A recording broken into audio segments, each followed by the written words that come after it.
datang kembali di channel Alur Cerita Film. Untuk episode kali ini, Mimin akan merangkum sebuah film Donghua yang berjudul Swan Emperor. Dan bagi kalian yang belum sempat menonton video-video sebelumnya, Mimin saranin untuk menontonnya ya. Linknya ada di deskripsi. Oke, tanpa berlama-lama lagi, Mimin akan masuk ke dalam alur cerita Swan Emperor.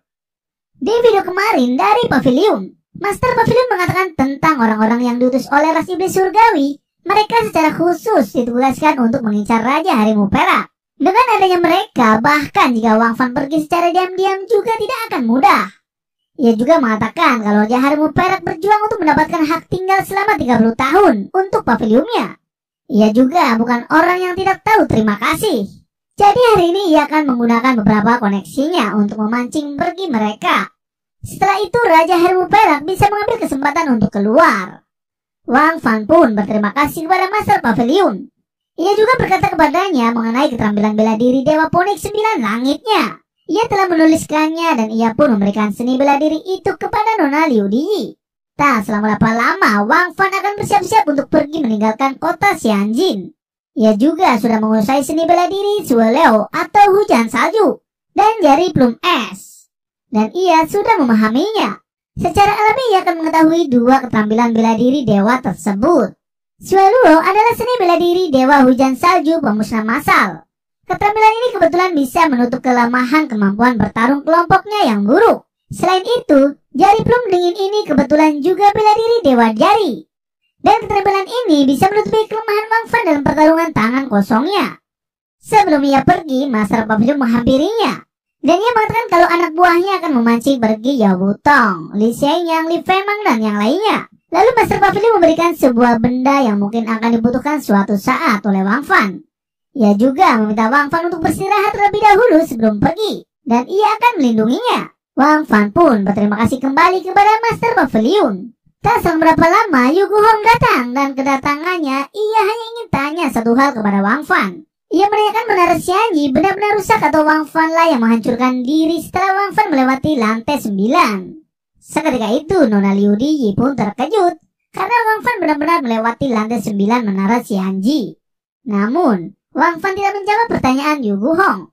Dan Yu Guhong pun mengerti apa yang dimaksud oleh Wang Fan. Ia pun berpamitan dan pergi.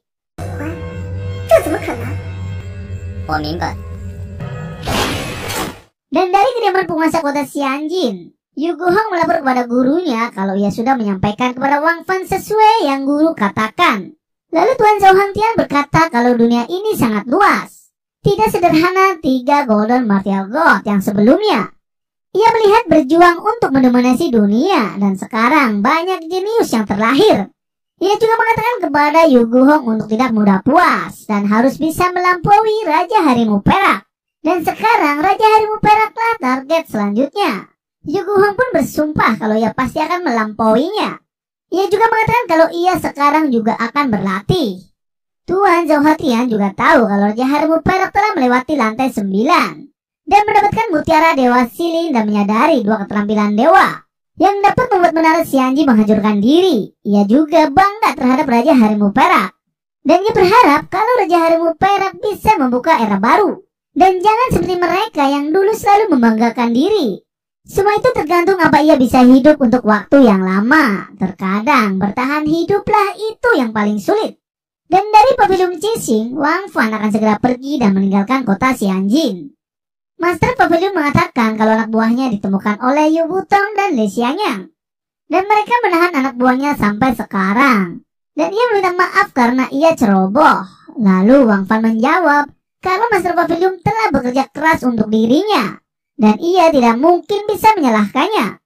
Dengan kata lain, ia hanya bisa mengandalkan dirinya sendiri. Namun, Master Pavilion mempunyai rencana lain. Ia memberikan kuda kepada Wang Fan, dan kuda tersebut adalah kuda tercepat di kota Xianjin-nya. Dan Pavilionnya menghabiskan 300 pil untuk membelinya tahun yang lalu. Dan kuda itu bernama Kuda Naga Putih Kilat. Hari itu juga Master Pavilion menyerahkan kudanya kepada Wang Fan. Ia berharap kuda itu bisa membantunya mengatasi krisis.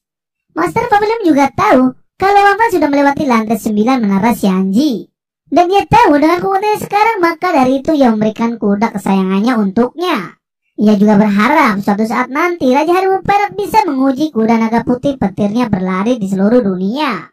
Wang Fan pun seketika menaiki kudanya dan ia berkata, suatu saat jika bertemu lagi, Wang Fan bisa lebih banyak melihat senyumannya. Ia pun langsung pergi meninggalkan Master Pavilion. 现在我认为你比我更适合拥有它。好，是啊，我已经很久没有上了。 Di dalam perjalanannya, Wang Fan tahu kalau ada yang sedang memata-matai dirinya. Dan ia adalah He Xingyun dan Feng Failiu. Wang Fan pun menertawakan mereka. Dan di saat mereka akan menyerang ke arah Wang Fan pun memilih pergi bersama kuda tercepatnya. Namun setelah di depan gerbang kota Xianjin, ia dikepung oleh orang-orang dari klan iblis surgawi dan Li Femang.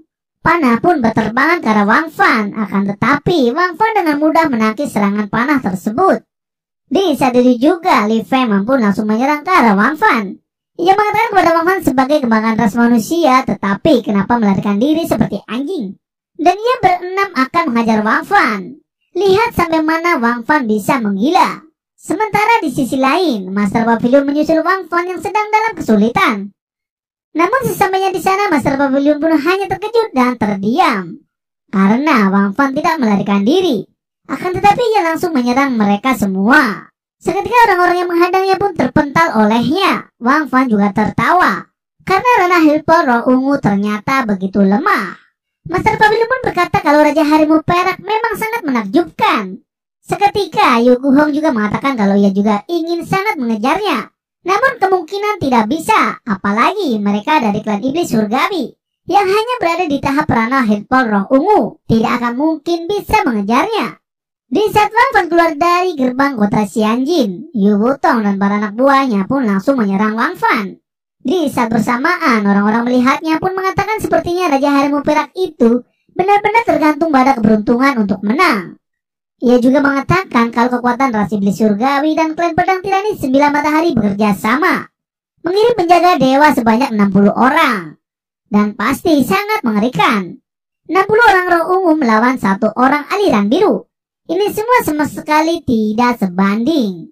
Tentunya Raja Harimau Perak pasti dalam bahaya. Raja Harimau Perak mungkin bisa melawan 6 sekaligus. Namun, ini adalah 60 orang. Takutnya Wang Fan sulit untuk bertahan hidup. Di sisi lain, Master Pavilion sangat yakin kalau Wang Fan pasti bisa berhasil lolos dari mereka semua. Dan dari Wang Fan, ia menggunakan keterampilan sembaran petirnya. Dan membuat mereka pun semua terpental dan terluka. Ia juga melakukan keterampilan jurus bela diri Dewa Hujan Salju Pemusnah Massal yang membuat mereka membeku dan mati.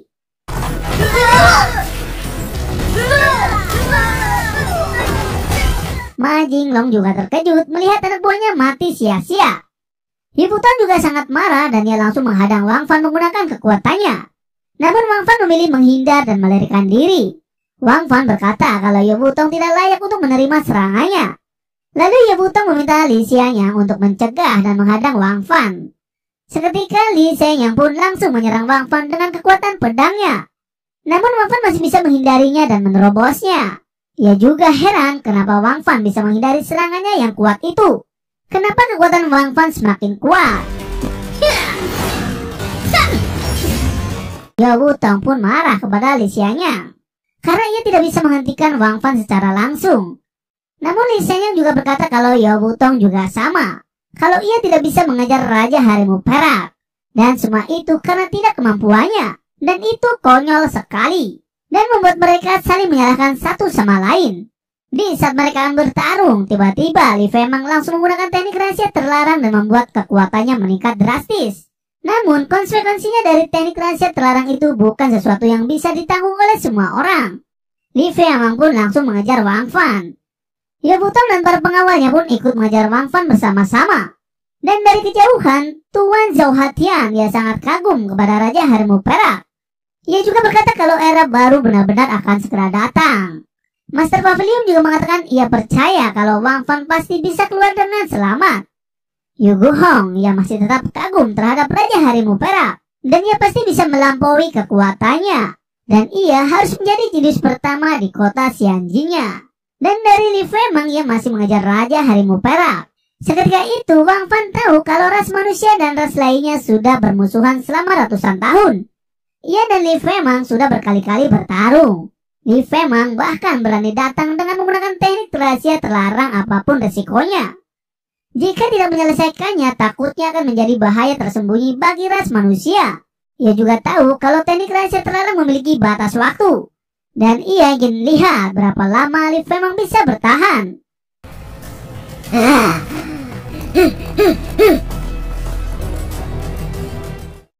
Yu Butong dan yang lainnya pun yakin kalau ia pasti bisa mengejar Raja Harimau Perak. Wang Fan juga sangat ingin mencoba seberapa kuat Rano Hiporo ungu tahap penyempurnaan. Di saat itu juga Li Fengmang langsung menyerang Wang Fan dengan kekuatan pedangnya. Wang Fan pun tidak tinggal diam dan ia langsung mengcounter serangan Li Fengmang. Namun Li Fengmang masih bisa menangkisnya. Ia pun langsung menyerang kembali ke arah Wang Fan.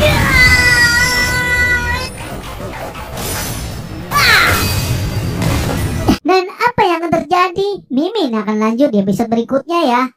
Terima kasih.